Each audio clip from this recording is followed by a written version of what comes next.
E T V Bharat Urdu میں آپ کا خیر مقدم ہے۔ نیوز ٹائم کی اہم خبریں۔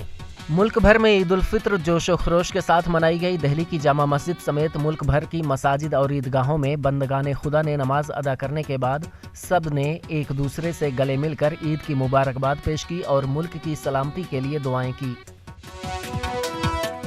صدر جمہوریہ دروپدی مرمو، وزیر اعظم نریندر مودی سمیت دیگر اہم شخصیات نے عوام کو عید کی مبارکباد پیش کی۔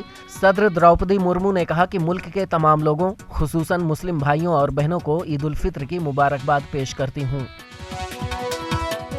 حیدرآباد کے رکن پارلیمنٹ اسد الدین اویسی نے عید الفطر کے موقع پر نماز ادا کرنے کے بعد کہا کہ میں سب کو عید کی مبارکباد پیش کرتا ہوں۔ انہوں نے کہا کہ رمضان المبارک میں رحمت کا درس دیا گیا، ایسے میں مجھے امید ہے کہ ہمیں جو کچھ سکھایا گیا ہے ہم اس پر عمل کریں گے۔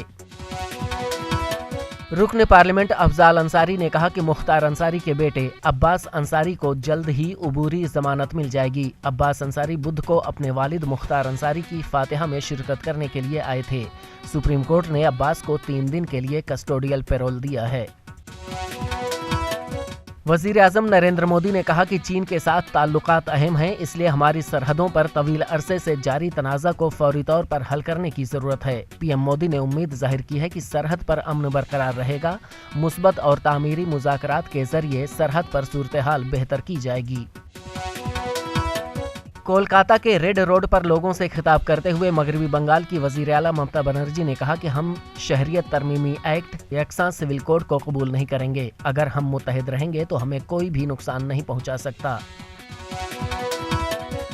جموں کشمیر کے ضلع پلوامہ کے فراسی پورہ میں عسکریت پسندوں اور فوج کے دوران جھڑپ میں ایک عسکریت پسند ہلاک ہو گیا۔ سیکورٹی فورسز کو فراسی پورہ پلوامہ میں عسکریت پسندوں کی موجودگی کے بارے میں اطلاع ملی تھی۔ نیشنل کانفرنس کے ترجمان عمران نبی ڈار نے کہا کہ لوک سبھا انتخابات میں بطور امیدوار پارٹی کے نائب صدر عمر عبداللہ اور سابق وزیر چودھری رمضان کے متعلق چل رہی خبریں غیر مصدقہ ہیں۔ انہوں نے کہا کہ پارٹی چند روز میں کشمیر کی 2 لوک سبھا سیٹوں کے امیدواروں کا اعلان کرے گی۔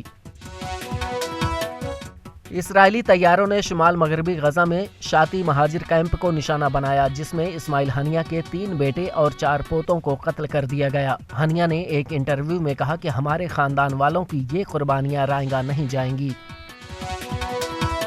ایران کے صدر ابراہیم رئیسی نے کہا کہ اسرائیلی بمباری سے حماس کے رہنما کے 3 بیٹوں کی شہادت صہیونی حکومت کی وحشت کی ایک اور نشانی ہے۔ ایرانی صدر نے اپنے تعزیتی پیغام میں کہا کہ صہیونی کسی انسانی اور اخلاقی اقدار کے پابند نہیں ہیں۔ خبروں کے تازہ ترین اپڈیٹس کے لیے ETVBharat.com لاگ ان کریں۔